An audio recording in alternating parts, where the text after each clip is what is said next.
Welcome to this public meeting of the Princeton Board of Education. The board is an elected, unpaid group of 10 citizens who set policy and make decisions on educational, financial, and personnel matters for the Princeton Public Schools on behalf of all residents. We are always pleased when members of the community attend our meetings. The board and the school district operate under applicable New Jersey laws and under regulations of the New Jersey State Board of Education. Each meeting includes an opportunity for those attending to comment on items on the published agenda or other matters of interest to them. The board reserves the right to limit the time allotted to public participation. Law limits discussion of individual, personnel, and confidential matters. We hope that our meetings provide useful opportunities for communication between the board and the community. Thank you for attending.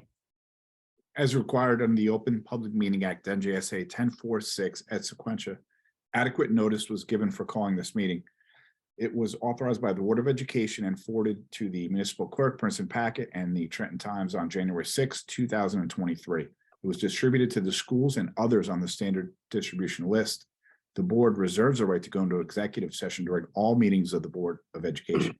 Board Policy 2230, recording devices, requires that we inform those attending this virtual Zoom meeting that the proceedings are being recorded. This meeting is not being live streamed.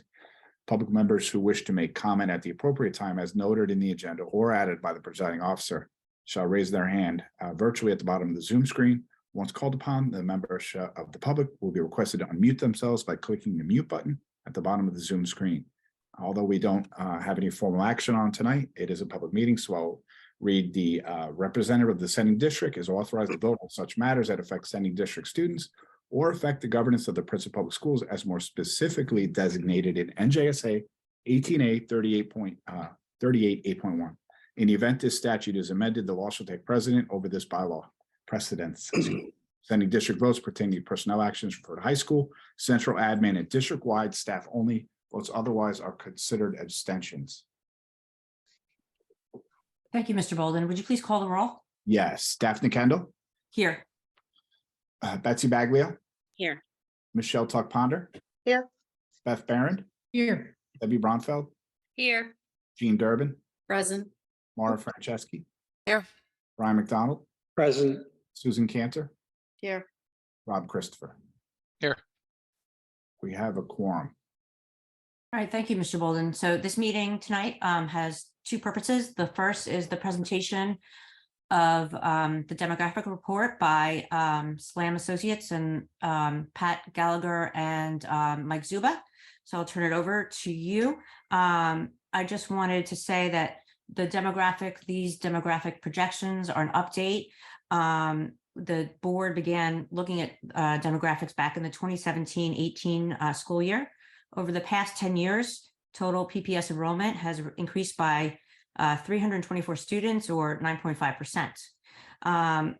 Our current data will show that our current enrollment, including all pre-K through 12 grade students, is at 3,721. The most recent enrollment peak was in the 2019-20 school year when we reached 3,855 students. Enrollment declined during the pandemic. I will let the demographers let you know what they're projecting the enrollment to be at, but in the past 3 years, the board has taken, actually more than 3 years, 5 years, the board has taken steps to maximize the capacity of existing schools through schedule changes, grades, and the addition of classrooms at Princeton High School and Princeton Middle School. And with that, I will turn it over to you, Mr. Zuba and Mr. Gallagher. Thank you very much. I'm going to start sharing my screen and begin walking this through today's presentation. Let's see, let me try it one more time.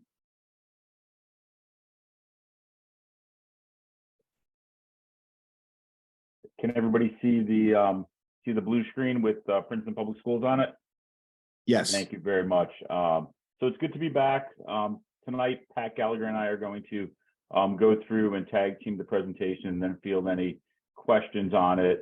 With any demographic study, we always begin looking at the conditions that are present in the community as well as the state and region, which we call sort of the enrollment drivers there that impact student enrollment in any given school system, and then take a dive into the enrollment trends, which really looks at what's been happening within Princeton Public Schools, as well as what's happening with the enrollment at the individual schools and at the individual grade level throughout the district. And then I'll wrap us up and bring us through the actual enrollment projections, where we'll discuss the district-wide as well as the individual elementary school projections. So with that, I'll roll into the enrollment drivers and pass the baton off to Pat to take care of the first part of tonight's presentation. Are you ready, Pat? Yep.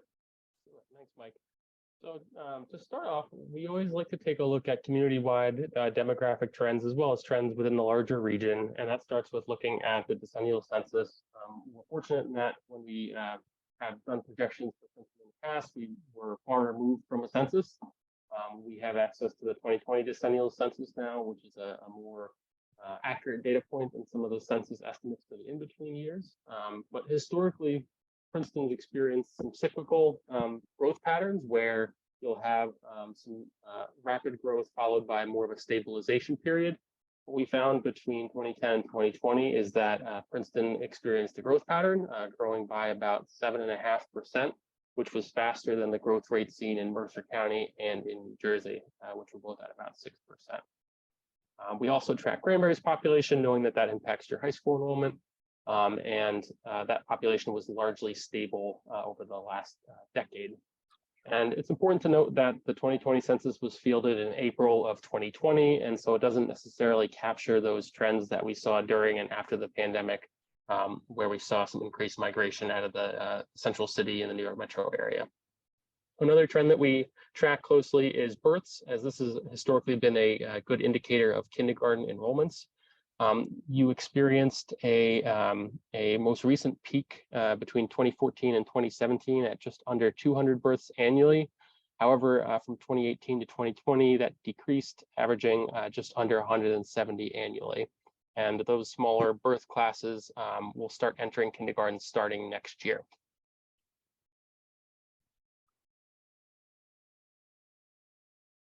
So the housing market is another data point that we track very closely, and this gives us a little more up-to-date data compared to the decennial census.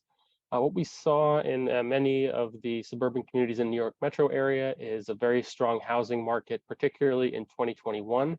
As you can see in the two charts on the right, both Mercer County and Princeton experienced quite substantial jumps in the number of home sales for 2021.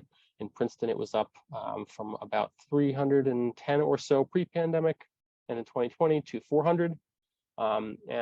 Across the board, we've seen a decrease in home sales for 2022, driven by lower inventory, higher interest rates, and other policy decisions. However, we will note that in Princeton, you've largely returned to pre-pandemic levels, whereas if we take a look at countywide sales, those have dipped even below 2019 and 2020 levels. Housing permits are another data point to follow closely, as this impacts migration into your community. Since 2004, Princeton has added 1,700 new units, and almost 3/4 of those are multifamily permits, which you can see in the orange bars in the chart on the right, and the remaining about 25% or so in the yellow are single family and two family permits. And the large spikes in the chart are largely corresponding with some of the more recent development projects that have been permitted, including the Stanworth redevelopment, Copperwood, and Avalon Princeton.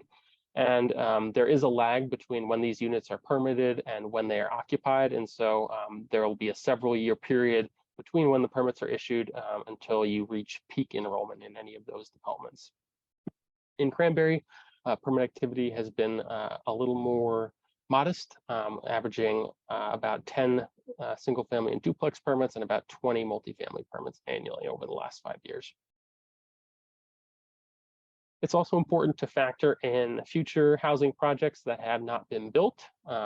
Every year, the district gets an updated housing analysis from Nassau Capital Partners, which we have summarized here in this table.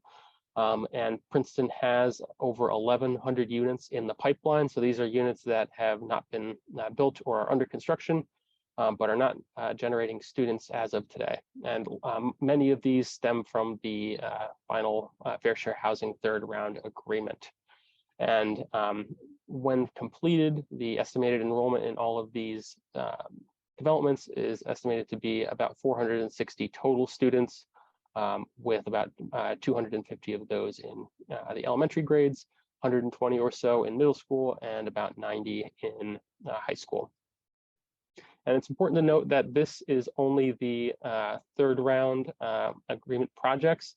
We do know that there is going to be a fourth round that's going to be adding some additional units to Princeton, and that'll start in the 2025 to 2035 period.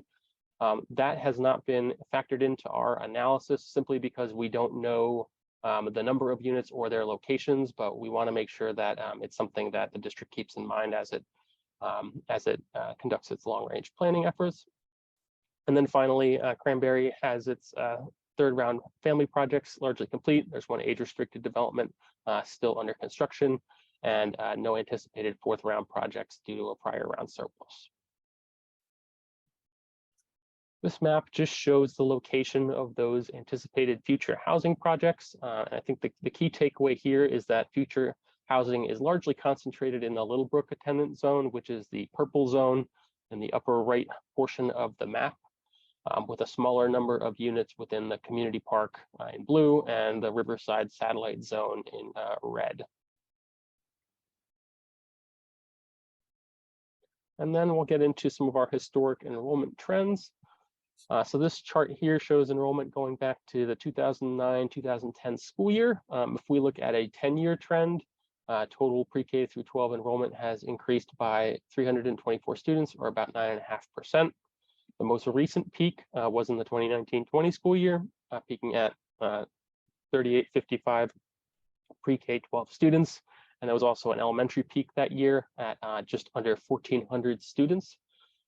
Like many districts, Princeton saw enrollment decrease in the 2020 school year as a result of the pandemic. It also decreased slightly for the 2021 school year as well. And this year, for the 22-23 school year, we saw an uptick in enrollment with current enrollment at 3,721 as of October. If we look at the individual grade groupings, elementary school enrollment has increased by about 9%. We've seen the fastest growth in the middle school grades, where enrollment has increased by almost 20%, and high school enrollment increasing by about 5%. And to break it down further, this just shows change within the individual elementary schools. And then we are showing both a 5-year and a 10-year trend. And I think an important thing to note is just the changes that have occurred since the 2019-20 school year. And 2019-20 is our most recent peak, so it provides kind of a useful data point looking at more recent trends. And so all schools experienced quite a rapid decline between 2019-20 and the 2021 school year. And as of this school year, only Johnson Park has higher enrollment compared to pre-pandemic levels, and that enrollment has increased by about 19%. The other 3 schools have yet to return to the pre-pandemic peak, with the greatest decline at Community Park and more modest declines at Riverside and Little Brook. And another thing to keep in mind is that elementary trends are not necessarily reflective of the demographic trends within that attendance zone, since there are some choice components to elementary students, particularly within Community Park, where we have a sizable number of students who live in that attendance zone who are attending other elementary schools, notably Johnson Park. And I think the map on the next slide does a good job of kind of visually showing that.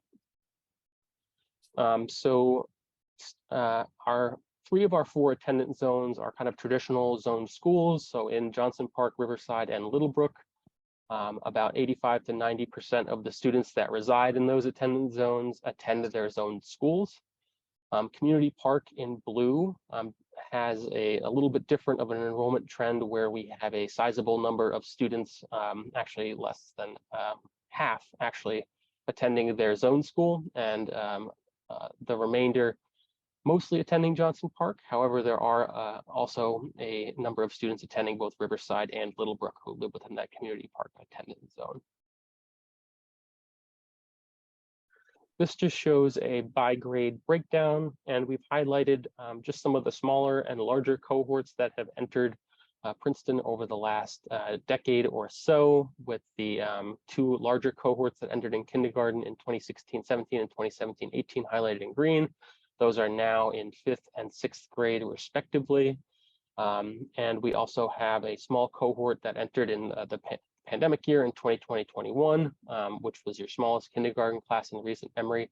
However, that is largely recovered, and now in 2nd grade is larger than actually the prior two 2nd grade cohorts. And so that's recovered quite nicely. And another data point to call out is this year's 8th grade enrollment, which is just under 300 students, and that is the largest 8th grade cohort that you've seen in recent memory, and that cohort will be moving into high school next year. As I mentioned earlier, births are one of the data points that we look at to help us project kindergarten enrollment. And you can see both births and kindergarten enrollment 5 years later plotted on this chart just to help indicate the relationship.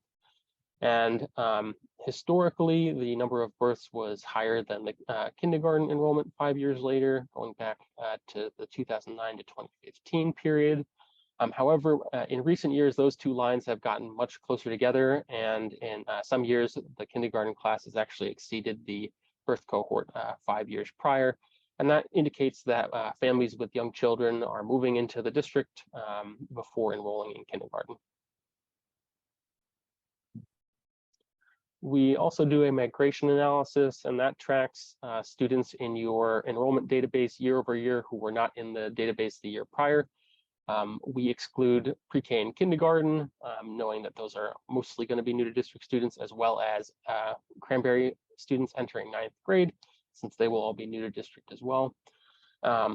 So if we look at your historic trends in the years leading up to the pandemic, you were averaging about 520 or so new to district students annually, and those were pretty even across the board, with about 200 or so of those in the elementary grades, about 125 or so in the middle grades, and about 180 to 190 in the high school grades.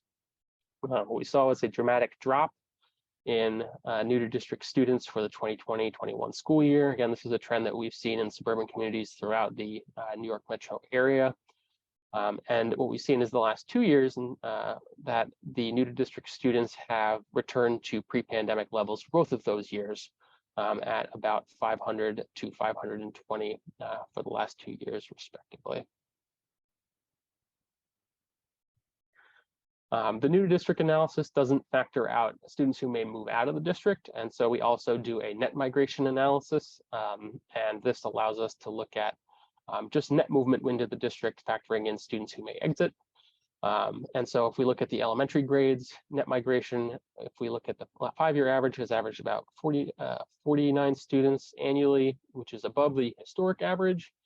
And that includes the anomalously low year in 2020-21, where we saw net out-migration. Middle school in-migration also sees in-migration of about 38 students annually, and the recent trends have pretty much been in line with the historic average. Princeton High School sees the highest level of in-migration, and that's driven by entry of both Princeton charter school students as well as Cranberry students in 9th grade. And again, the current net migration is pretty much in line with the historic average. With that, I'll pass to Mike to run us through the projections. Thanks, Pat. So building upon our analysis of enrollment drivers, as well as going through the enrollment itself, we'll just provide a little bit of a primer on our projections overall. We use a methodology that's pretty standard across all demography, including that's used by the state of New Jersey. It's a cohort survival methodology. It really relies on the recent past being a good predictor of the future. And what that really comes down to is trends in your individual school enrollment, your district-wide enrollment, as well as the factors that are influencing those trends. It takes those into account and projects them as consistently going forward. Where we begin to override that methodology a little bit is when we have external factors at play, including housing development that may be out of scope and scale for what is already baked into the persistency ratios, that's when we'll begin to add the student multipliers and student generation into that standard methodology to account for new growth that wasn't captured within those prior persistency ratios. And the persistency ratios themselves, for us as demographers, we're able to read into the numbers and get a good understanding as Pat was walking us through all those different data points and enrollment drivers, looking at things like housing turnover, residential development, our student transfers and student mobility. It helps explain that, and it helps guide us in how we're going to be able to model that going forward. So to be able to produce those 10-year projections as part of this kind of process. And changes in programming, changes in policy, changes in any kind of offerings, student placement, all are influenced within that model and are all things that we pick up on as part of it. And what we really do is we model that your current operations or what you've been doing over the last several years as part of our enrollment projections are likely going to continue for the near future, unless told otherwise, or unless you have a policy in place that's going to change those. So looking at some of our key assumptions as part of our enrollment projections, we're assuming that pre-K enrollment, those that are housed in Princeton Public Schools, would average 75 students annually over the next generation. Pat mentioned the student generation and all of the housing analysis done for the future growth through Nassau Partners. We're assuming that those are going to hold true at both the district-wide as well as the individual level. We're assuming that the individual attendance zone boundaries and the programs and policies that are influencing those will remain in place. So everything that we're building the ratios around and building our model around, it's projecting that those will hold true for the near future. And looking at those multipliers themselves, and in our experience, not all students that are generated are new to district students. You do see some movement of students. You also see some students generated from housing that may not be Princeton Public School students. So as part of this, we're modeling that 85% of the new to district students for these new developments will be captured in the high model. The medium model captures 75% of those and 65% for the low model. It does not include, as Pat mentioned, the fourth round of fair share housing.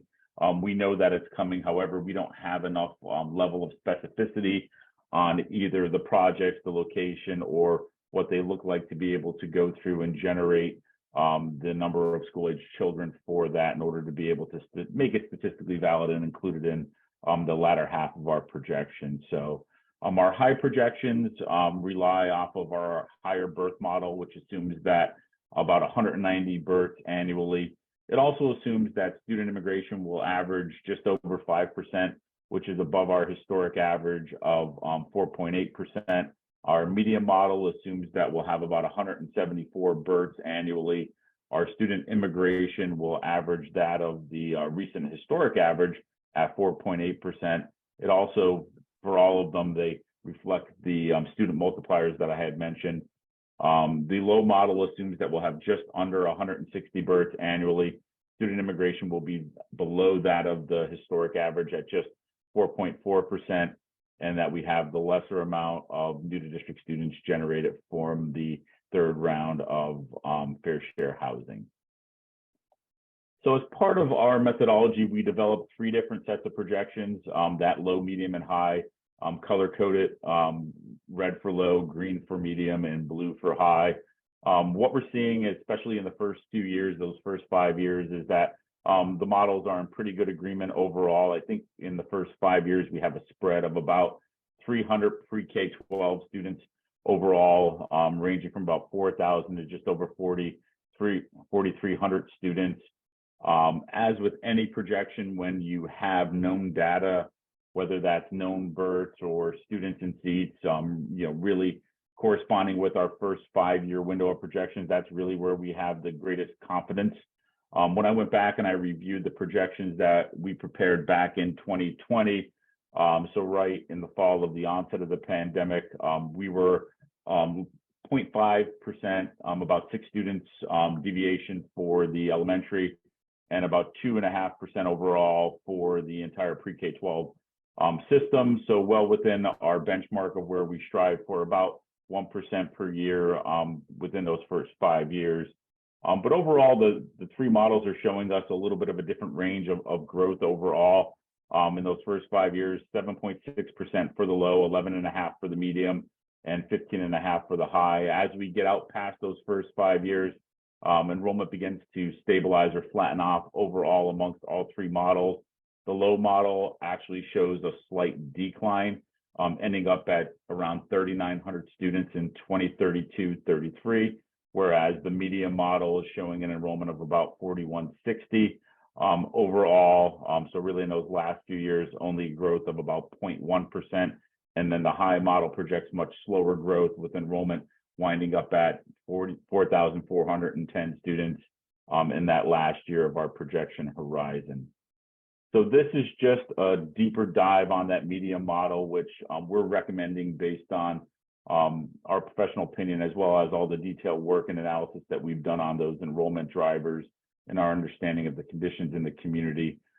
So I think when looking at this model, and this is pretty typical of how we present the data, where we're showing a stacked bar chart for each of the various grade level groupings with the pre-K enrollment on the lowest part of the chart. That being a constant, it's not something that we project. It's really looking at what those anticipated levels of providing pre-K seats and ability to provide pre-K seats as part of the program. So averaging 75 there. In the teal color, focusing on the K-5 enrollment overall, we're showing growth out in the first several years there, getting out to about 1,400 or 50 or so students, and then just sort of leveling off throughout the remainder of the projection horizon. In the green color, showing the middle school, we're showing growth out to 28, 29, where enrollment peaks at just under 920 students and then begins to flatten off and eventually settle in between 880 students and 890 students. Looking at Princeton High School in the top part of the bar chart, really in that mustard color, we're looking at enrollment projected to peak there in year 29-30 at 1,775 students. So some modest growth in those first couple of years, and then some leveling off of the enrollment right around 1,750 to 1,780 so students. But really, in summary, looking at those first 5 years, which are our best statistically valid years, elementary growth overall about 8.5%, middle school growth of 8.7%, and high school growth of just under 15%.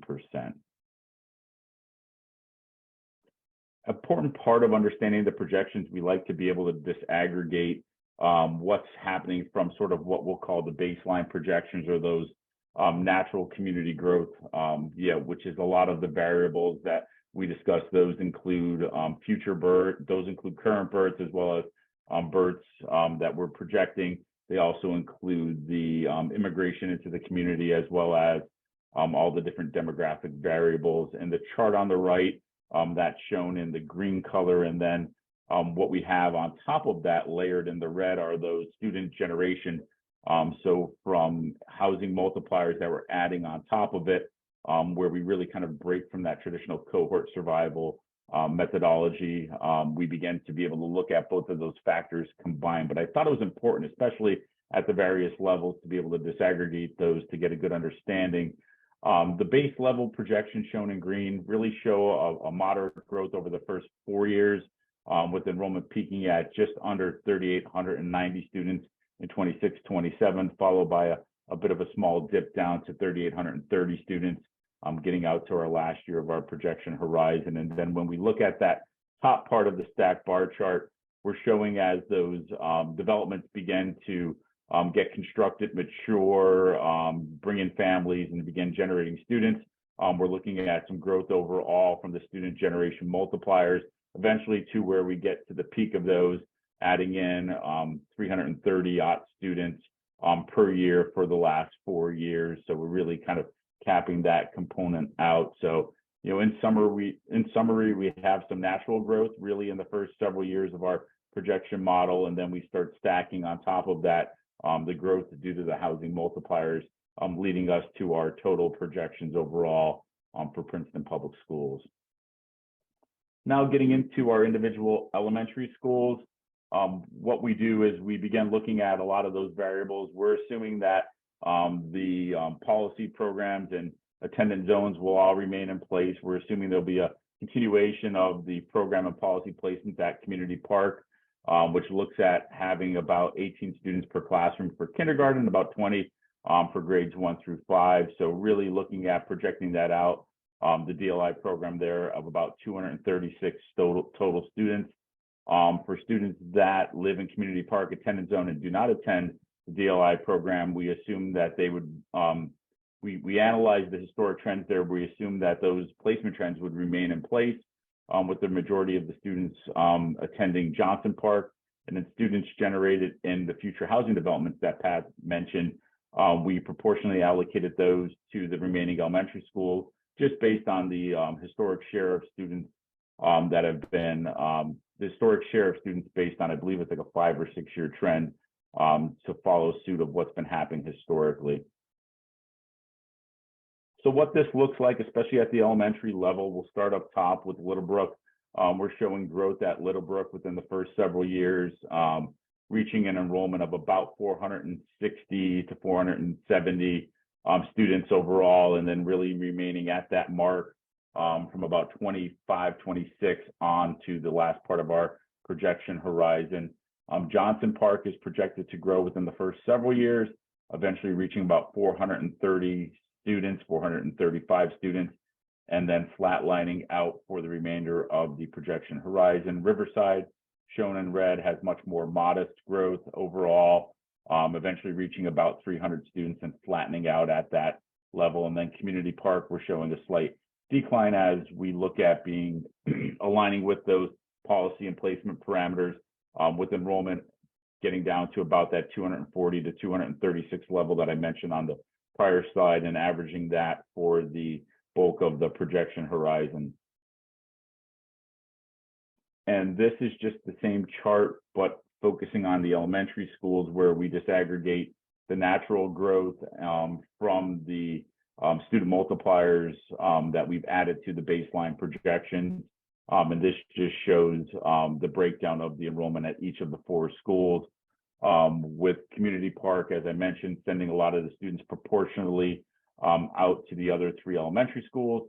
And then Johnson Park having about 30 students from those multipliers, with the green showing the baseline projections of about 400 students to 410 students overall. Littlebrook projections were showing a larger number of students generated from the multipliers, eventually reaching high 80s to 100 students in the latter half, with the baseline projections averaging anywhere between 380 to 370 students. And then Riverside showing that external growth from the housing multipliers from about 45 students up to mid 50s, with baseline declining initially and then averaging anywhere from 240 to 250 overall for a good share of the projection horizon. And with that, I'll turn it over to the board if they have any questions on our projection summary that we presented tonight. All right, thank you very much, Mike and Pat, for joining us tonight and going over that. Does anyone have any questions?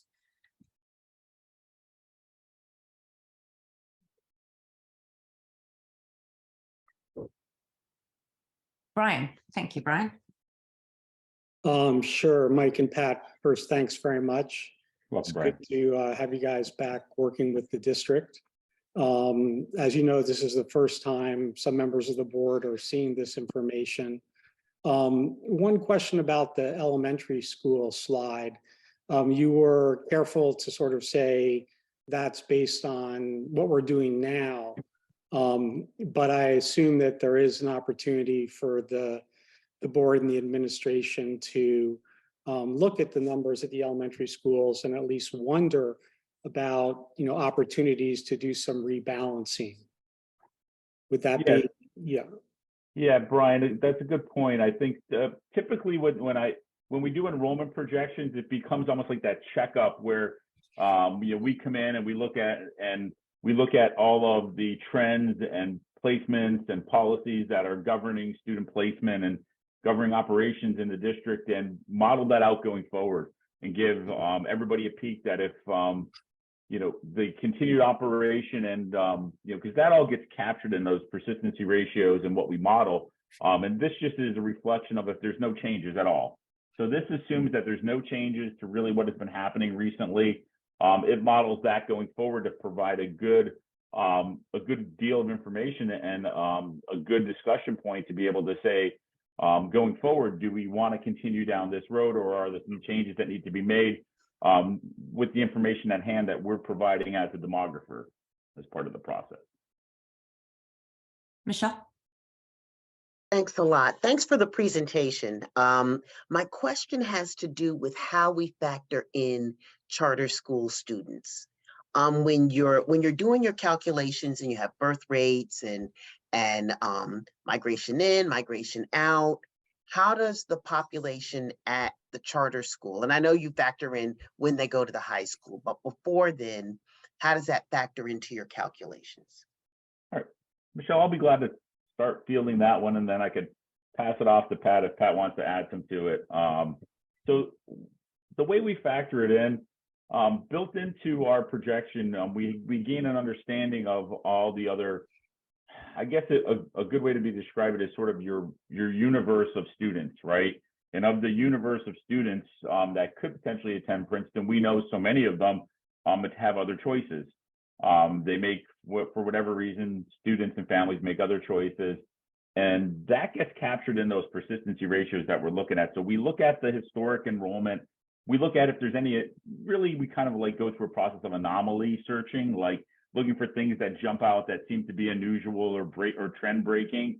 And then we start taking deeper dives. But what we do is we factor in those historic trends of the number of students attending charter schools and looking at when the numbers that do return, and ultimately, are there any big changes versus what we've seen in the past? And if we see that there's some dramatic changes, we want to take a deeper dive and remodel. But if there's not, it just gets naturally baked into what we're doing. Jean? Hi, yes, thanks very much for this. I appreciated hearing it and seeing the numbers. I wondered, and not to put you on the spot at all, but I wondered what some of the wild cards might be. You talked about your methodology, the cohort survival methodology, and looking at the New Jersey standard of 6-year average, recent past to predict the future. So what are some of the wild cards that, might not show on paper?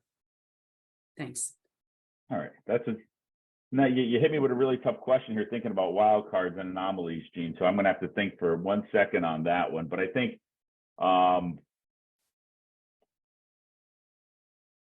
one of them is going to be that are going to show how well these projections are going to hold true in, say, a few years from now, is if you do make any changes, as Brian was alluding to any sort of student placements, any policies, any programming. That's definitely a wild card that can throw off any of these trajectories, especially on the individual schools.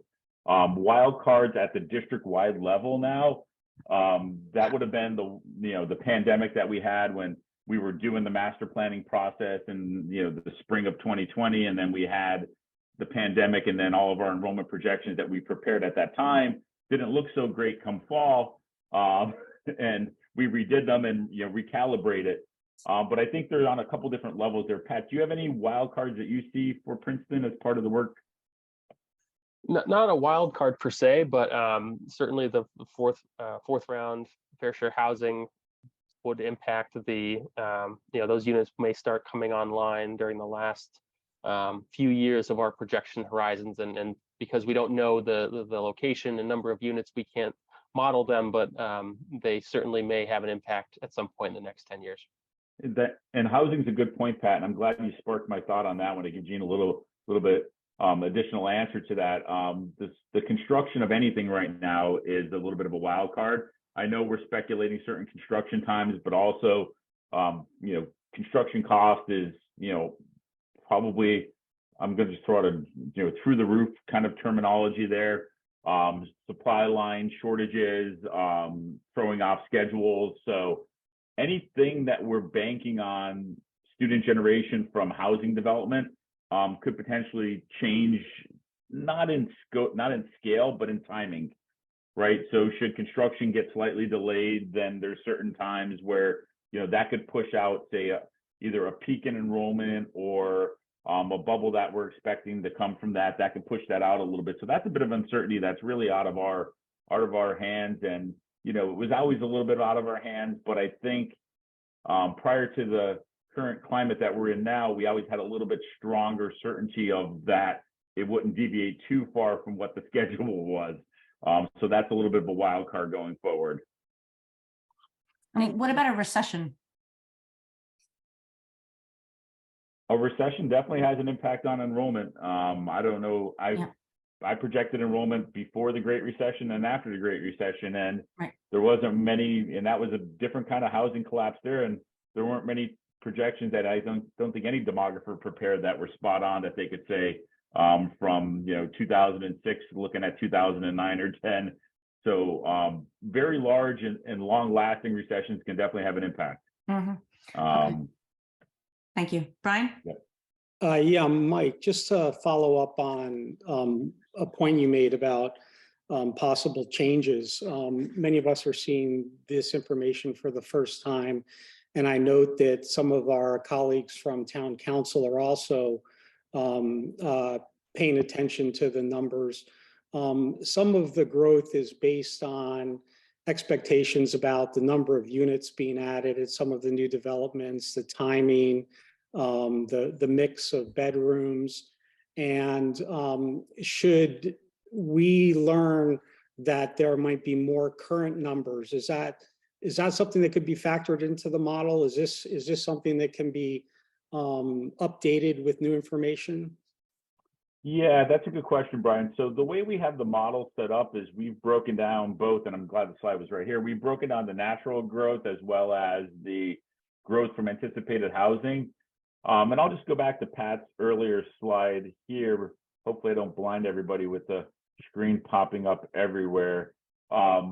If we have any kind of very significant projects of scale that are going to have a shift in the completion date or a shift in the ultimate product that's planned to hit the market.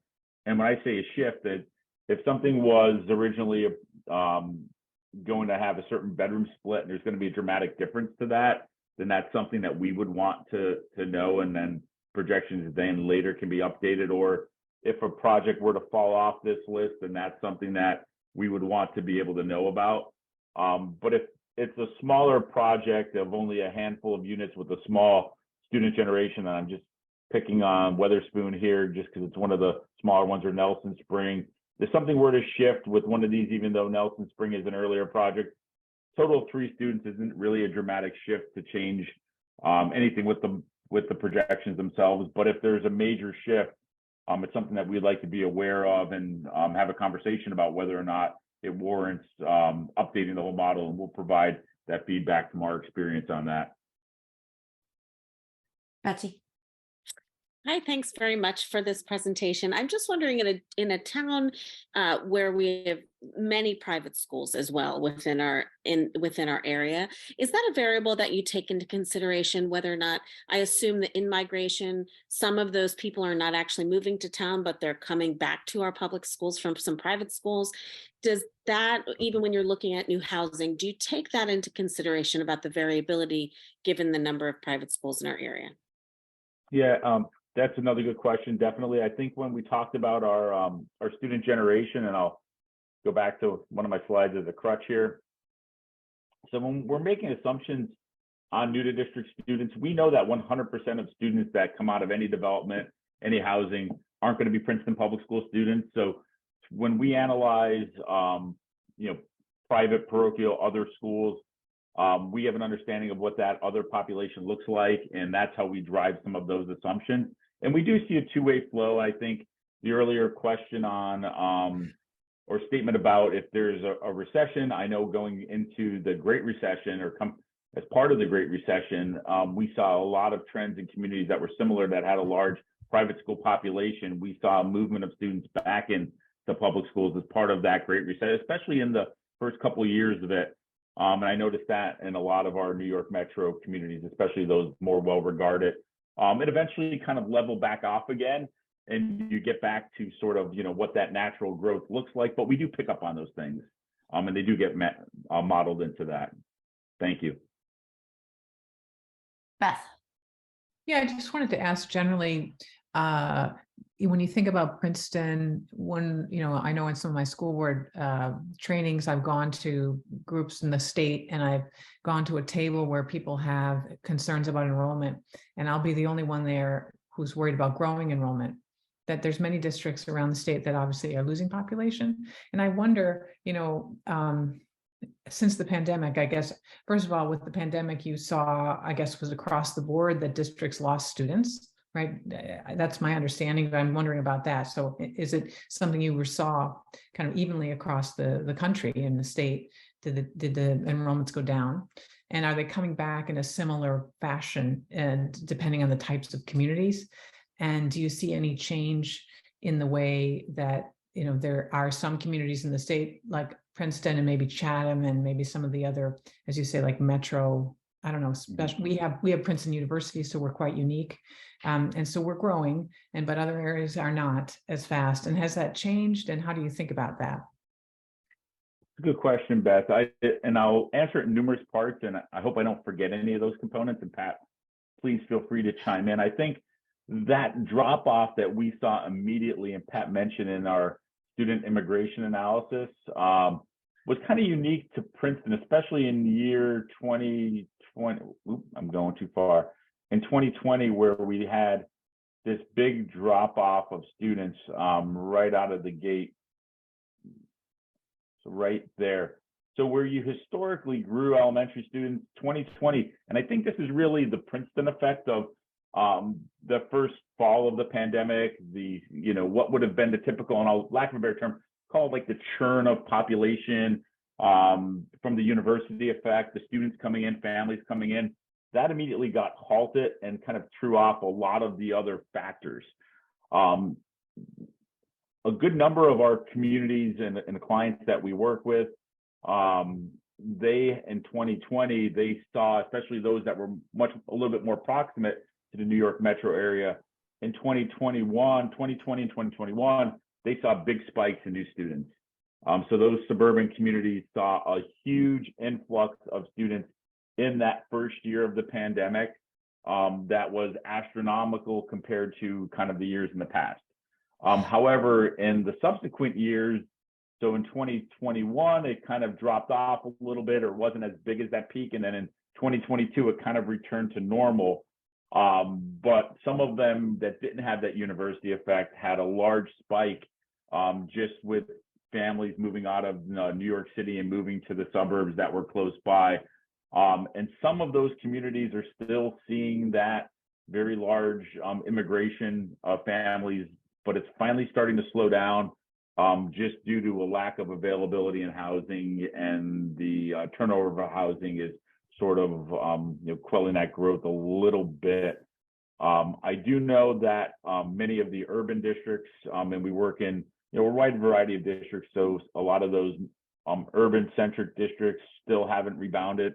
They saw an out-migration of students in the first year of the pandemic, and they're still below what their historic levels are. And some communities were kind of unfazed by it, where they were well regarded. They didn't have a lot of housing stock for sale. They didn't have a lot of housing stock, traditionally on the market, and they just were kind of like steady eddies throughout. So I think everybody's story was a little different, in the pandemic and then coming out of the pandemic. But having worked in Princeton before the pandemic hit, and looking at all the analysis and all the work that we did prior to the pandemic, I think we had a little bit of a unique perspective when we went back and remodeled it in the fall of 2020, knowing your enrollment drivers and kind of understanding what it's going to likely look like going forward. Right. Thank you. Yeah. Anyone else? Any questions? Well, thank you for joining us, Pat and Mike. I'm sure we'll be in touch with you again, and we'll keep you updated. So thank you for joining us this evening. Have a good evening, everybody. Take care. Before we move on, I just wanted, for members of the public who are watching, the board has a long-term planning committee. It's chaired by Beth Barron. Beth works closely with Brian McDonald and Susan Canner, who are the Operation Committee co-chairs. Jean Durbin and Michelle Tuckpon are also on the long-term planning committee. Our goal tonight was to present the demographic information to the community and deliberately not discuss what our next steps are so that the community has time to digest this information. However, we also saw the slide that showed 450 children at Littlebrook and 236 children at Community Park. And I can assure everyone listening that those numbers will not bear true. We are waiting for a recommendation from our administrators on how to proceed at Community Park. We expect that to occur sometime in March, and we will be notifying the community as soon as that decision has been realized. So again, these are the numbers. We're glad, as Beth mentioned, to be in a position where our enrollment continues to rise. Princeton Public Schools is an excellent school district, and that is just reinforced by families continuing to move here. So please stay tuned. Our next meeting is February 27th. At that time, the long-term planning committee will discuss some next steps. And then we are planning on having a special meeting in March to talk about ways we will be addressing the rising enrollment. But I want to be clear, there's not one magic bullet. It's going to be a combination of educational programming, perhaps a minor redistricting of new developments, building. Our buildings do need, to continue to be maintained and perhaps enhanced. So please know that, to quote my friend Susan Canner, we will proceed thoughtfully and deliberately. And so please stay tuned. And Brian reminded me that our next meeting is on the 21st. The State of the District is on the 27th. That will not be on Zoom. That will be in person. But our meeting on the 21st, we will get an update from the long-term planning committee. So with that, I think we're going to move to public comment. So Mr. Bolden, do we have anyone who would like to speak to us? I do not see anybody at this moment, but we can, Jessica Vieira. So you always have to wait, Matt. You always have to give it a second. Wait. All Jessica. right. Jessica. Hi there. Thank you so much for the information. I think it's valuable. I would love to see it not parsed so detailed, because I think that I tended to get lost in the detail of each school as versus the general trends. So I don't know if there's a way to do that. And maybe as many of you know, I'm relatively close to the situation in terms of being aware of elementary schools that some are overrun and not. I'd love to see the board propose some element or at least investigate redistricting to ensure that the schools are equally balanced. All right. Thank you, Jessica.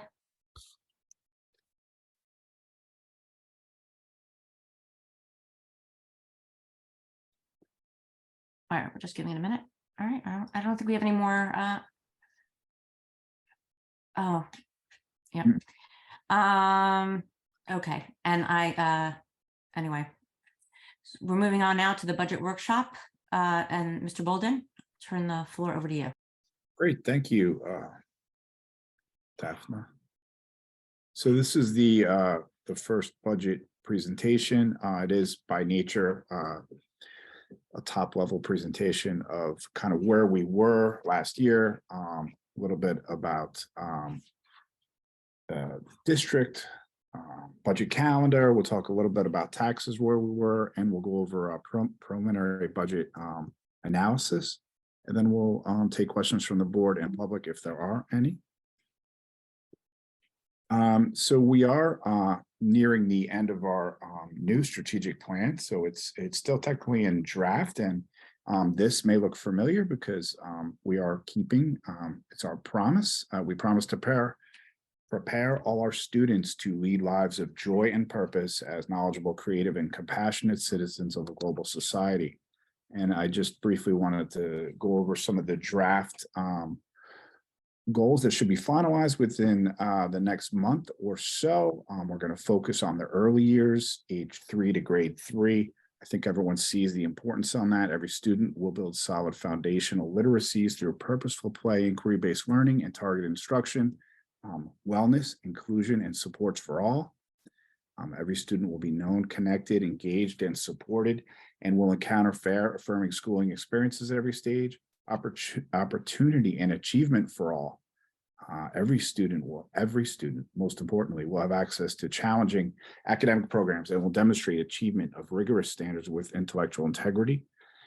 And then we want to prepare all of our students for a meaningful life beyond Princeton Public Schools. Every student will successfully navigate school transitions and will build the foundation to thrive in the post-secondary pathway of their choice and design. So we'll be working on this a little more tomorrow night for some of us. So this is really moving forward. We're happy to see it. I'm going to dive into some more details about budgeting. We try to zero-based budget every year. We try to build up as if we are starting from scratch each year. We review all our dollars that we spend. We want to build a culture of cost management among all stakeholders. We want to look deeply with good visibility into our cost drivers and using this knowledge to help us maintain an environment of accountability and sustainable growth in taxes. The full intent is to start from zero and build up from there. Like I said, what makes Princeton Public Schools unique? World-class university in our community. I think everyone realizes the great impact that has. Small schools with comparatively small school sizes to our peers in New Jersey and the Northeast. We have a large number of student programs and opportunities, a lot of support services for our students. We have an experienced teaching staff, and our programs are funded well above the state minimum standards as defined each year. They put out where we are as budget adequacy. We are well above adequacy as some of our peers in this region. We have one of the differences too. We have a diverse student population. We do have a higher percentage of our population navigating poverty than most of the high-performing districts in the state. So that's another point of uniqueness. And we are striving to have a commitment to equity, always reaching to improve that wherever we can. Budget calendar. Right now, and highlighted, we're at the first budget presentation. We look for Governor Murphy's budget address sometime in late February. By statute, he has to provide state aid numbers 48 hours after that. So we're looking at February 23rd. The plan would be to have the tentative budget adoption on March 14th. We really do have to have that because on March 20th, the state expects us to submit our budgets to the county, which is really the state, for review. And then the final adoption with usually very few changes, it would be adopted on April 25th. We had budget presentations throughout the process internally. We've switched a lot. We're trying to have our people work in more detail on their budgets and submit them within our accounting system. We're going to look real quickly at some of our taxes. Yes, those pie charts are the same year over year. COVID did provide a lot of stability with that regard. So it is an identical pie chart year over year from 22 to 21. Many of us realize that our budget is based on capital or debt service and our general or operating fund. Our operating fund funds our salaries of most of our programs. We do have some grant funding, not a lot in Princeton. We do have some special ed funding that comes through, passed through from the federal level to the state each year. And our debt service levy funds long-term capital projects that through referendum, like the one that was passed in on January 25th of last year, 2022. As of June 30th, 2022, we have $44 million of debt outstanding. Our operating budget makes up the vast majority of our spending each year, 96% versus about 4% on the debt service. We currently have 3 bond issues outstanding. We have one that's maturing during the fiscal 23 as of June 30th, 22. That was $1.225 million in principal. We have the 2018 referendum bonds, still have most of that outstanding, where we use that to fund improvements in HVAC at 5 of our 6 schools, and the addition at the high school, which was opened on the first day of school. And then we have the newest bond issue that was issued to the public on March 30th, 2022, fully outstanding still at $17.451 million that was used to improve roofs and some siding at our schools, some HVAC, things that we have to replace. So currently, well, I shouldn't say currently, as of June 30th, 22, we had $44 million of debt outstanding. Our bonds, we were still rated at AAA the last time we issued. Right prior to that, we had a Moody's did a rating review, and then every time that a district or a government issues bonds, they take another look. But since it was so close to the previous rating review, it was pretty simple process. This looks at our projected change in debt service. And really, I shouldn't say projected, but it's projected because we don't know if we're going to be adding things out here. But you can see that the drop off from fiscal 22, we're in fiscal 23 right now, was significant. We had a lot of debt rolling off the books. One of our stated goals, which we try to communicate consistently, is that, you know, the goal would be to hopefully keep our debt service stable at our 2021 peak, which was $6.635 million. I think everyone's aware of constraints in the economy, supply constraints, which have led to unprecedented inflation, 40 years in the making, unprecedented. So that we were a little lucky in our debt issue. Although rates were a little higher than we expected, they definitely went up from there. So that's always an unknown as we move forward. You know, we never thought anyone would say the word stagflation after the 70s, when you had rising inflation with recession in the economy. So never say never in economics and budgeting. We look at our school tax levy. So the town taxes, your taxes get passed through on a calendar basis. So each year now, we're looking right now, and this is the preliminary budget, we're looking at the 23-24 tax levy. We're in the 22-23 year. So half the tax levy gets added to the calendar 23, and then the rest gets put on the calendar 24, the first half of the year. So overall, you can see that the school tax levy in 21-22 versus 22-23 was stable at 86.735 million. The breakout was, as you can see, the debt service went down and the operating went up. Salaries don't go down. You know, inflation, salary increases each year, and we're looking at some increases preliminary in 23-24.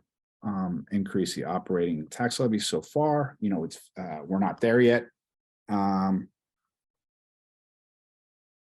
So the actual, like I said, the actual calendar 2000, well, I was talking about the fiscal year, the 2022 calendar tax levy, school tax levy was 86.735 million.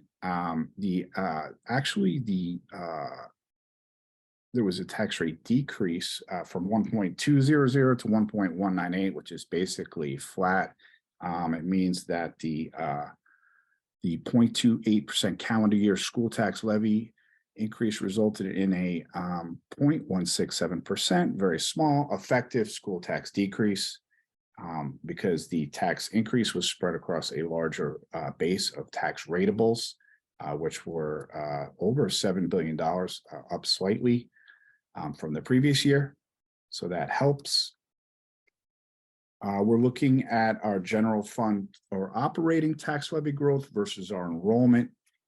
We had some years which we were able to decrease our increases in taxes. As I mentioned before, we've had some pressure on wages in the economy, and we're not immune to that. So we're taking care of some of those things, in district, which have helped. We've had to increase our bus driver salaries, our service salaries, which is a good thing. We're facing some inflationary pressures. We had our transportation contracts last year. So this current year really versus the previous year, they did not renew the contracts. So we faced a 35% increase year over year in our busing contracts. So there are various pressures on the budget that we're all facing. We looked here, so banked cap means if we don't tax to the maximum, like happened in the 2021 and 2022 year, we were able to generate banked cap. We used most of that in 2022, 23, as you can see here, we used just under $1 million. We have available about $51,000, which would probably most likely be used this year, almost definitely. I just like to show that the prudency of not, when we're able to not tax to the maximum allowable, we don't lose a whole lot. It's basically interest, compounding interest. So small amounts, by foregone tax levy would be that compounding effect that we lose by not taxing to the full amount. So it was not a lot there. I want to look at the breakout. So I always look at our actual revenues that we generated. As you can see here, the vast majority in this district is through our tax levy, 85%. 8% of our operating budget is through state aid. Cranberry tuition is 5%. And then other internal tuition and miscellaneous revenues make up 2%, very small amount of our revenues. So this, hopefully we can all see this. I'll zoom in a little bit. This shows our prospective, our historical, and then prospective where we are now, looking out to the current 23-24 preliminary budget. Our tax levy, I break out the increases based on bank cap utilized. There are healthcare waivers available. We haven't had that in the last number of years. It's based on index to the state health insurance rates. They're actually, the state is self-insured. So they increased their rates by about 15% on January 1, 2023. So we will have some healthcare waiver available. We've done a nice job at maintaining our healthcare costs fairly responsibly in recent history, which is a good thing. We're also in the past had some enrollment waivers. We don't expect the way the state calculates that, it's generally on a trailing basis. So almost after you've seen the enrollment growth, you're able to catch up and tax some of that to get your operating budget back to where you need to be, obviously, to hire teachers. So the state takes a rolling 6-year weighted average. They take the first 3 years and they compare them, the most recent 3 years compared to the prior 3 years. So a total of 6 years. So now with, as we just went over demographics, it kind of, and when you see that's the peak of 2021, so that will affect our ability to increase our taxes based on enrollment for a number of years now, because those larger numbers will soon be the older 3 years. So we'll be comparing our newer 3 years. So those being higher will mean that it'll likely be most likely 2 to 3 years at least until we're able to, if we need be, pass through increase in taxes based on increasing enrollments. Tuitions, like we talked about before, mostly are tuitions from our sending district, Cranberry. miscellaneous interest. Our state aid actually has been a pleasant thing under Governor Murphy. It has significantly gone up, 3.6 million in 18, for just under 4.1. This current year, it was up to 4.86. So it's not inconsequential. Like I said, we don't get a huge percentage of our revenues from state aid, but it helps a little bit. There was a long period, about 10 years, where it was really flat. But the state's done a nice job in trying to have districts actually, the state has been forcing districts to use the funding formula that was developed, which is basically like a model school district, and they weight the numbers, and you come out with projected increases. We will see as enrollments go up, the state aid goes up because they weight some of our special ed categorical state aids. They weight those based on how many special ed students, how many free and reduced, et cetera, et cetera. Extraordinary aid is the aid each year we get for special education. It's a long, intense process that we use here to maximize the amount we get back based on extraordinary or above average costs, such as high out of district tuitions or high costs for providing services for those students in need in district. So we really pride ourselves on trying to maximize those and have increased those over the years. The state has also done a nice thing too in trying to fully fund. They prorate a lot of things at the state, obviously, for lack of having the funds to be able to fund everything based on their formulas. So they prorate the extraordinary aid amounts. So each district will submit the grant, basically a grant application based on their actual costs, and then they prorate it down. But the state has added more money to this each year, which has helped.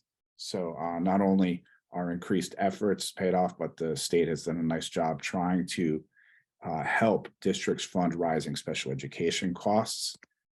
We're looking here at our expense side of the ledger, and you can see, and we'll talk about that a little more, how much of our budget is really fixed. The top three lines are salaries, our benefits, and charter school make up 80 some odd percent. I can cheat and go look at the next slide. 80, where do I have that? It's about 83%, sorry. Sometimes it goes up 84, 83. Anyway, those are the biggest numbers, our estimated actual numbers. We really focus on those. We look year over year at our spending. Special education costs are inherently variable based on our population mix, students moving in, students moving out. The state has been funding through COVID federal funds. They've extended the ability for students to seek their education past the age of 21. They fully funded those costs, so that hasn't negatively affected our district. But you see ups and downs here. Back in 18, and this line item would be student services spending, mostly out of district tuitions. Home instruction is very, very small, about 50,000 a year, from 4.1 down to a low last year of 3.3. It's back on the rise based on a number of factors, which we generally don't have a lot of control over. You can see here the increase in transportation costs and some increase in athletics costs. Most of the increase here is based on privatizing so the SAT basically went from salaries from a pool manager to services. We have higher costs for lifeguards, et cetera, et cetera. Maintenance and custodial, we've tried to spend more. You can see we spent almost $3 million last year fixing things. It's important to maintain our infrastructure, and we've really tried to ramp that up. So that's kind of the historical picture where we were in fiscal 22. Our revenues exceeded our expenses by approximately $750,000. And we're looking at that flattening out over here in the current year. We look at our fund balance. Where are we with fund balance? I talked a little bit real briefly about Moody's. They're our bond debt rating agency. The debt rating agencies, Moody's and Standard & Poor's being the two largest by far. New Jersey's an anomaly in many ways. We have very high education, very high levels of education with our school districts, very high ranking across the country. But we also, our fund balances are historically low compared to, and that's intended based on state statute. We have usually we're like, closer to maybe 10% of our operating budget. You can see here the total reserves are this year, actual 22, $12 million. So let's say it's about 12%. The debt rating agencies are looking for closer to 20%. We know we can't do that here in New Jersey, and they're aware of that. And that has not affected our debt rating. Like I said, we are AAA debt rated. Talking a little bit, you can see some pictures here about some of the things that we've done with the bonds. These are based on the 2018 referendum that the district passed, the restroom facility here. You can see that. You can see the addition, which came out very close to how it was designed at the high school, some great new spaces. And then the, I guess, not so glamorous, but very effective Airedale HVAC units. I always say they look like kind of a Viking refrigerator or something, very large vertical units in the classroom based, much different than the old school. They used to call them univents. You'll see them in this building in Valley Road. If you come in, you'll see the long horizontal units where these are large vertical units. So it's really been helpful. We've spent some of our capital reserves down. If you look here, we were going up to about $3 million in 1920. Then we spent some of that. We replaced our pool HVAC system, which was great. Some shingle roofs that were basically down to the plywood at the high school. On the backside of these beautiful slate roofs, the old slate roofs, on the backside of that are asphalt shingles. We replaced that 2 summers ago, and really helped at the high school. And we were augmenting some of the 2018 referendum project costs. HVAC costs had increased quite a bit over our original estimates. However, hindsight is 2020, and we made out really well there. Some of the costs now are very unpredictable and coming in high. In fact, we had bids. We received bids 5 days ago. We only received 1 bid package. There are long lead times in HVAC, and it's leading to some unpredictability.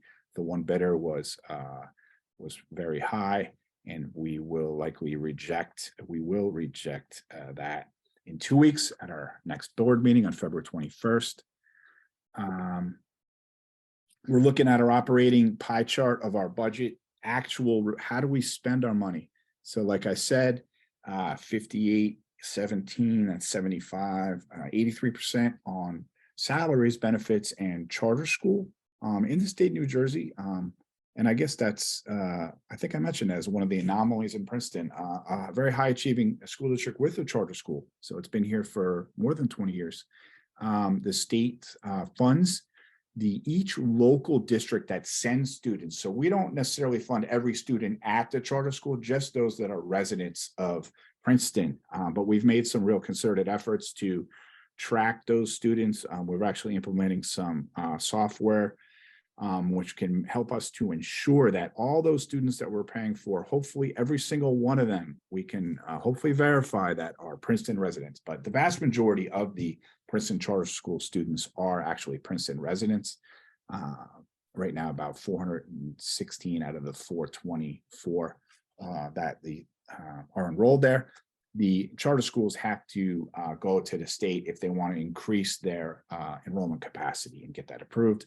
You can see some of the other costs. It doesn't leave a whole lot of budgetary funding.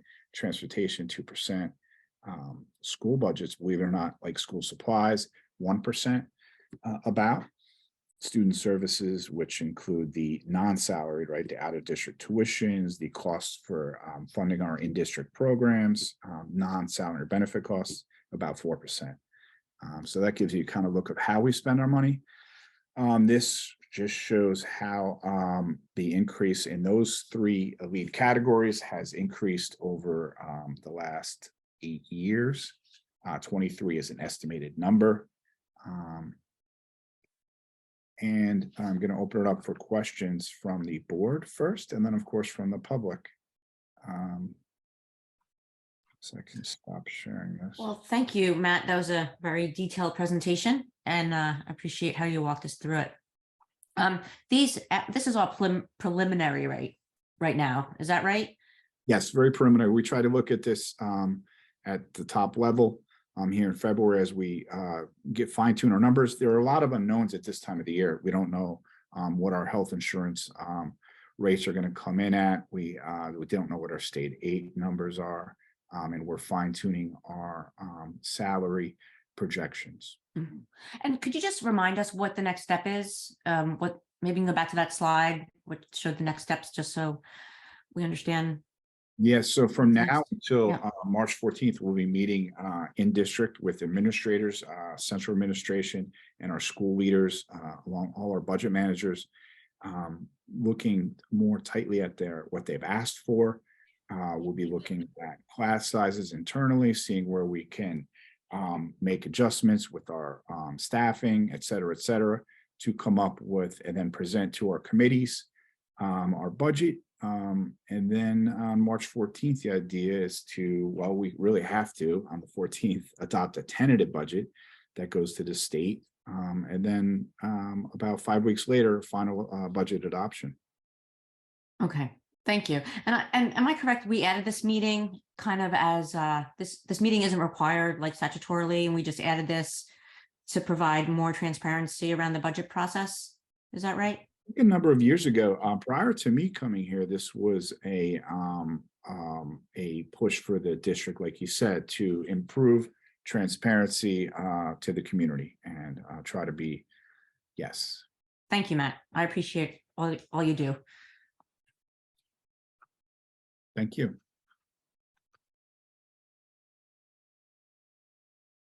All right, anyone else have comments? Oh, Brian. Yeah, Matt, thanks for the very thorough presentation, which I assume will go up on our website maybe tomorrow or something. Tomorrow, absolutely. It'll post it to great. the agenda, and then it'll be posted on our website as well. Yeah, it's a lot of information. You mentioned fairly quickly inflationary pressures.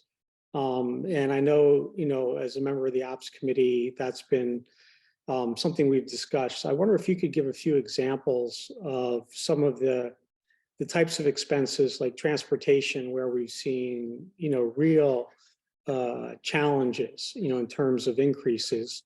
That's the first thing. And then the second thing, well, why don't you answer the first one and then I'll make the second note. Yeah, so I did touch on that briefly for a number of years. So each year we can renew with our main provider for busing. So we're split here about 50-50, which is actually the ideal for a school district. So we're about 50% in-house transportation, about 50% contracted. So, as a school district government, we're required to bid. So typically, though, we renew contracts year to year based on the CPI. CPI came out, it's either 5.68 or 5.86%, I believe, for 23-24. So, and our main busing contractor is Rick Bus, and they've stated they're going to renew that, but that is also a significant increase. But prior years, we had, and they were much lower, 2%, around 2% for much of the last decade. We would renew our contracts year to year. Well, last year across the state, we were not an anomaly that the busing contractors obviously were not able to provide transportation at the rates that they had bid a number of years ago, inflated with the CPI, right, over the years. So they basically declined to renew, and then everyone was forced to rebid. So like many districts, and some districts were worse, had to have 53% increases in their new bid prices. So we did go out to bid last spring. We were early. We have a very, very good transportation director in district, very conscientious. I can't tell you enough how lucky we are to have Donna Braden. Transportation it's a tough thing to bus all these students, and she does a great job. But she got out early last year, and we did it. We were able to attract Not a lot of competition, but we did get a new contractor to the district who's doing really well. So they do 4 of our routes, May Transportation, and then Rick Bus, which is actually part of a national company, STA, Student Transportation of America, does the other to and from school routes that we contract. And then we do contract some of our athletic routes also through another contract. So that's really been one of the major is wage pressure, but focused on transportation. Going back about 18 months, our starting salary for a little more than 18 months now, probably more like 21 to 24 months, was $17.50 an hour. We are currently at $30 an hour, and we're not high. You know, we're right in the meat of the other districts where they are. We're in a good spot. We have also recently in November, the board allowed us to offer family health benefits to our bus drivers to make all of our employees, if they have a family, eligible for family benefits. And that's actually been a really helpful in us recruiting drivers. And there's a lot of pressure on our service groups also on their salaries, because we need to attract people. And I think anyone that goes around sees help wanted signs everywhere. So it's really been a good thing for our employees. And but those are the main areas of inflationary pressures. Also, health insurance claims have gone up. And we're not an anomaly there also. Unfortunately, what people didn't go to the doctor as much during COVID.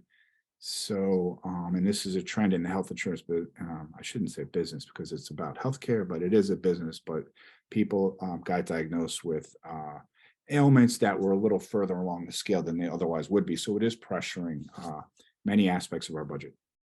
So the second note, and I want to yield to my colleagues, but I thought on page 11, which we went through pretty quickly, it was the bar charts that showed declining debt service. You made the point that we had publicly stated several times that our goal was to not have debt service rise above the 2021 level of, I think it was $6.6 million a year. Yes. And so I think that's a point we just need to continue to make very clearly, that while we've had debt coming off, we have the 3 pressures that President Kendall mentioned earlier, the need to continue to maintain and upgrade our facilities, the challenges of making sure that our teaching and learning spaces are, suitable for 21st century best practices. And then depending on how the enrollment numbers go, we may have some challenges related to capacity. So just so the community is aware that as we're looking at those, there may be times over the coming years where we do need to have a conversation about adding debt service. Absolutely. And, I think you all know, and I think a lot of hopefully people in the public know, certainly they don't like to brag about things because, some things are good and some things are bad and they always come back around. But the district has been very conservative. School districts, when they have debt that's rolling off, often like to get that full amount back so the taxpayers don't feel it. We've been very transparent in the fact that, we've stated numerous years that we are going to be increasing that debt service, but they were able to feel that relief for a time period. But, we do need to improve our capital. The debt service basically that's rolling off was really related to a large referendum that built the PAC and other improvements across the district. And it was a $60 million referendum. So, and those things happen. We obviously have to maintain our buildings. Beth? Yeah, I just want to thank you, Matt. I know this is a workshop and it really is. I mean, you're opening up the hood and showing us everything that's going on under there. And there's a lot of things that are moving. But I appreciate that we can have this kind of look at things before we get more fixed in the budget. And I just wanted to say for my colleagues and myself, I always like to think about this. Our budget is really almost 72% of our budget is salaries, right? And I think the good news there for us is that thanks to my colleagues on the board who negotiated some contracts for us and to the teachers and our staff, we have a fairly, in terms of a planning perspective, we know our contract costs for a couple years in advance, and we are fortunate that we have teacher salary contracts that are less than the county average and less than the state average, right?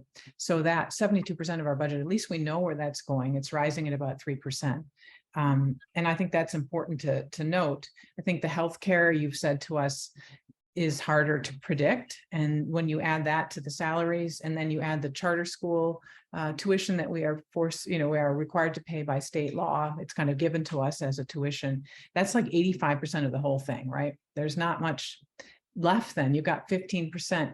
And I guess what I always am looking forward to hearing about is kind of the magic that you make with that 15%, because as we know, this past year, we have spent a significantly larger sum on mental health for our students, right? There's been all these costs post-pandemic that we've never seen before. The schools are in a role that we haven't been before in our time, where there's these needs that we have for basic readiness for our students, and we're giving all these services which cost.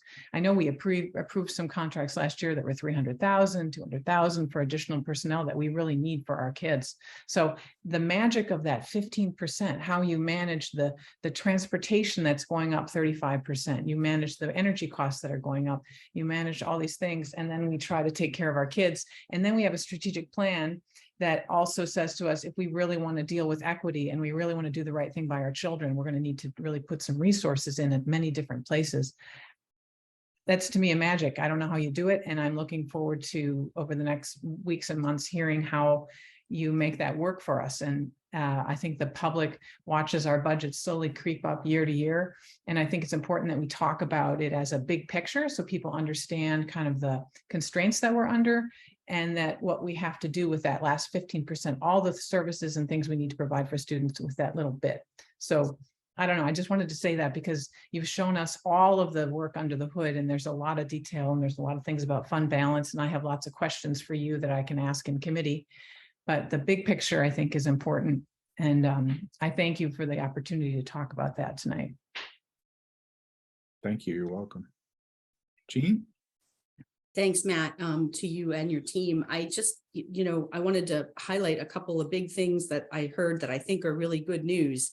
When the administration meets to formulate what we're going to do with that flex 15%, they're going to focus on the 4 goals that you started the presentation with, which I love those goals. I think they're really important, and I'm delighted that that's how the process is unfolding. I heard that we have a AAA Moody's rating. I heard and know that we use debt roll-off successfully to fund capital projects, and we get money back from the state to the utmost nth degree that we possibly can, that you leave no stone unturned, securing grants, you and other members of our administrative team, to fund needs that we have. And I just think that's really good news, particularly in light of a flawed funding model from the state for our public schools. So I applaud you, and thanks for the presentation. Thank you. Thank you, Jean.